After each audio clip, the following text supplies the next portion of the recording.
24 चॅनलमध्ये आपल्या सर्वांचे स्वागत आहे। आपल्याला माहितीच आहे की नुकत्याच नगर परिषदच्या निवडणुका झालेल्या आहेत, नगरपंचायत झालेली आहे आणि सर्वत्र बीजेपीचा झेंडा फडकलेला दिसतो आहे आपल्याला।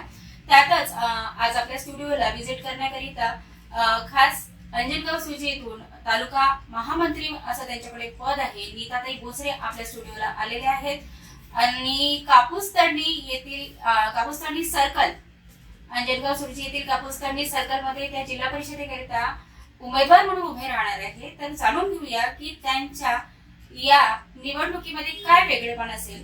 तर ताई, सर्वप्रथम तर आम्ही तुमचं स्वागत करतोय आमच्या स्टुडिओला। तर सर्वप्रथम तुम्ही तुमचा परिचय द्यावा की म्हणजे तुमचं नाव काय आहे, तुमचे कार्य काय आहे, तुमचं बीजेपी साठी काय सध्या अजेंडा आहे, आमच्या दर्शकांना ते सांगा।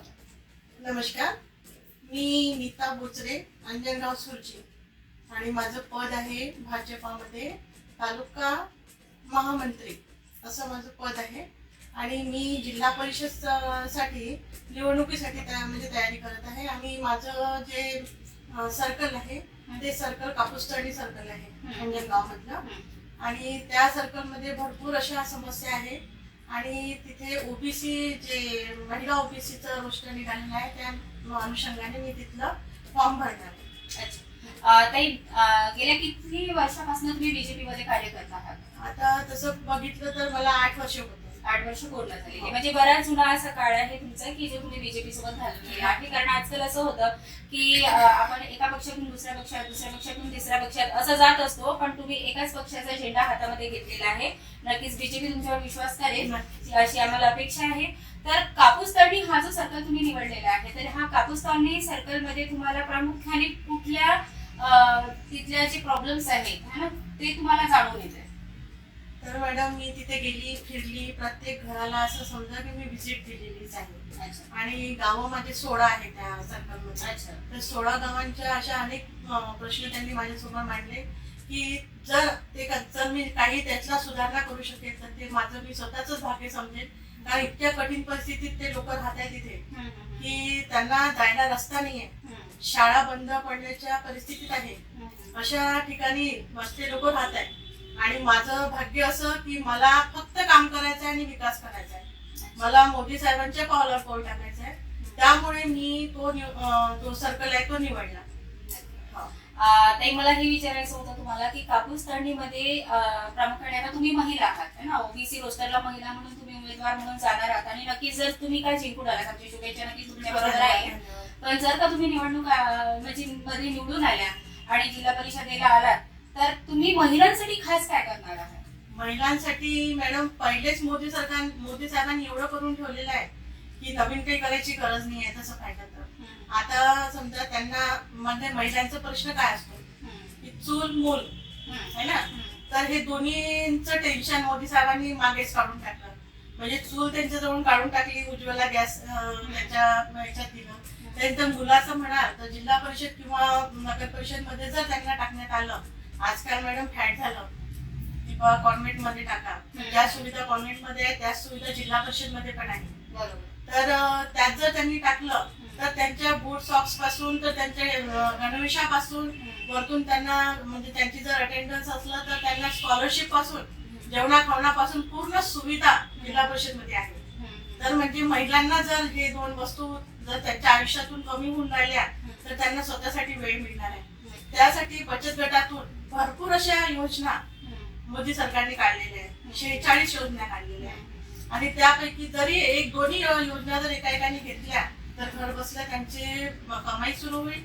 आणि त्या निमित्ताने मी मागे ते निघालो होतं, विकसित भारत संकल्प यात्रा निघाली होती आमची, प्रत्येक गावात तो रथ गेला होता। त्यानुसार मी प्रत्येक गावात जाऊन नुसतं माझं सर्कलच नाही तर पूर्ण दर्यापूर विधानसभा आम्ही फिरलो ते रथ घेऊन आणि त्यानुसार आम्ही त्याचा प्रचार केला, त्या समजा त्यांच्या समस्या जाणून घेतल्या आणि त्यांना ज्या योजना होत्या त्या समजून सांगितल्या। ते एक मोठं काम माझ्या हातून झालं। ताई, जसं आता तुम्हाला माहितीच आहे की अंजनगाव सुर्जीला बीजेपीचा सगळा झेंडा फडकलेला आहे। आता मला हे विचारायचं आहे की जर तुमच्या आता तुलनेमध्ये आणखी तुम्हाला टक्कर देण्यासाठी जो उमेदवार असेल तर त्याच्यापेक्षा वेगळं तुम्हाला काय करता येईल तिथे, की म्हणजे बीजेपीची सरकार आली पाहिजे. तसं तर आता असं झालेलं आहे की 90% हे बीजेपीचे येत आहे. म्हणजे लोक जास्तीत जास्त विश्वास जो आहे तो बीजेपीवर टाकत आहेत. त्यामुळे तुमच्यासाठी 90% जिंकण्याची जास्त शक्यता आहे.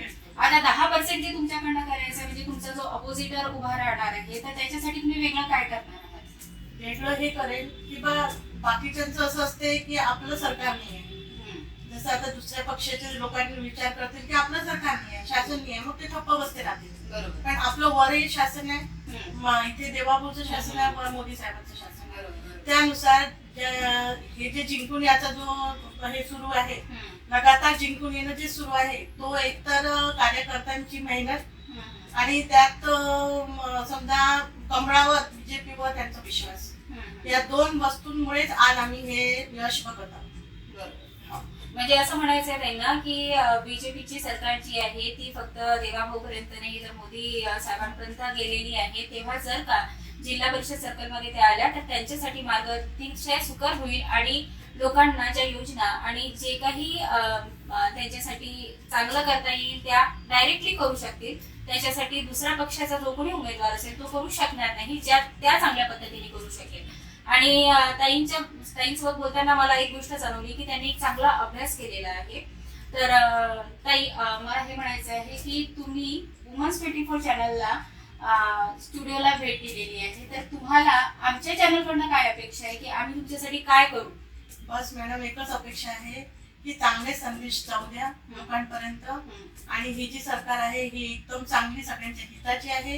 याचा प्रचार तुमच्या माध्यमातून होऊ द्या आणि महिलांना ज्या योजना मी सांगणार आहे किंवा नंतर तुम्हाला पण माहित होणार आहे, तर त्यांचा पण प्रचार तुम्ही करा आणि महिला सक्षमीकरण, जे तुम्ही पण महिला आहे, मी पण महिला आहे, तर महिला सक्षमीकरण हे एक महत्वाचा मुद्दा घेऊन जर तुम्ही या चॅनलला तुम्ही हे दिलं, तसं तुम्ही त्या महिलांसाठी सगळं करत आहात.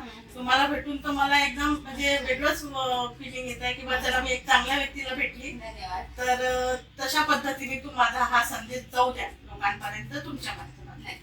आज आपल्या स्टुडिओला वुमन्स चॅनलला नीता बोचरेताई आलेल्या होत्या आणि अंजनगाव सुरजी येथील तालुका महामंत्री म्हणून असं त्यांचं पद आहे. त्यांचं गेल्या 8 वर्षापासून कार्य सुरू आहे आणि सध्या कापूस तंडी जिल्हा सर्कलला त्या उमेदवार म्हणून उभ्या राहणार आहे. वुमन्स 24 चॅनल त्यांना अनेक शुभेच्छा देऊ इच्छिते आणि नक्कीच तुम्ही जिंकून आल्यानंतर आम्ही सुद्धा तुमच्या जल्लोषात नक्कीच सहभागी होऊ आणि आमच्या शुभेच्छा ह्या नेहमी तुमच्या बरोबर असेल.